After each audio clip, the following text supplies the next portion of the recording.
খেয়াল করে দেখেন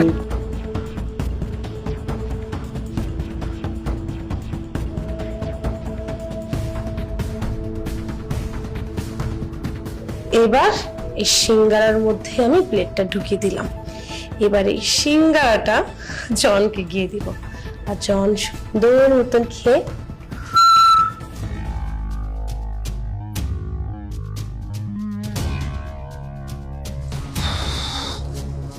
ও দিদি, কই এক গ্লাস পানি দাও তো। পানি খাওয়ার আগে এই গরম গরম সিঙ্গারাটা খেয়ে নাও। আচ্ছা ঠিক আছে।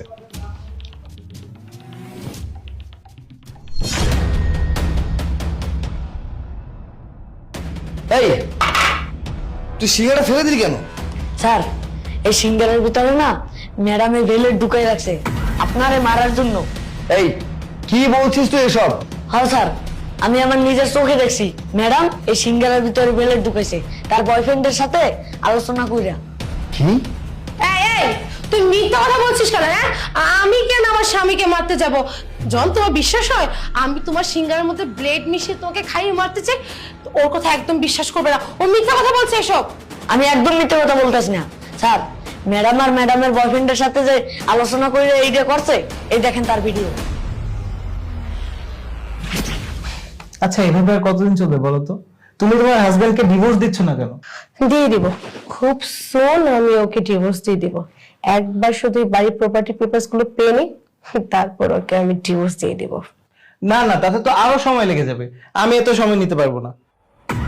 তুমি একটা কাজ করো, তুমি ওকে মেরে ফেলো। হ্যাঁ, ঠিকই বলেছ। যদিও আর 2 ঘন্টা পর জন চলে আসবে, এক কাজ করি, ওর জন্য আমি আমার নিজের হাতে স্পেশাল সিঙ্গারা বানাই, আর সেই সিঙ্গারার মধ্যে প্লেট দিয়ে ওকে আমি খাইয়ে দেব, অ্যান্ড দেন সোজা কবরস্থান। তার মানে আজকেই ওর শেষ দিন। যাই হোক, তোমাকে কিন্তু আমি অনেক ভালোবাসি।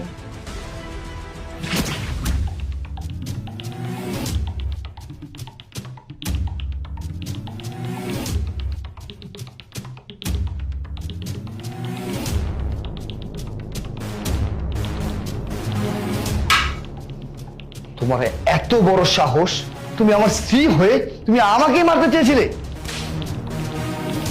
কেন করেছো এমনটা আমার সাথে? কেন করেছো আমার সাথে এমনটা বলো?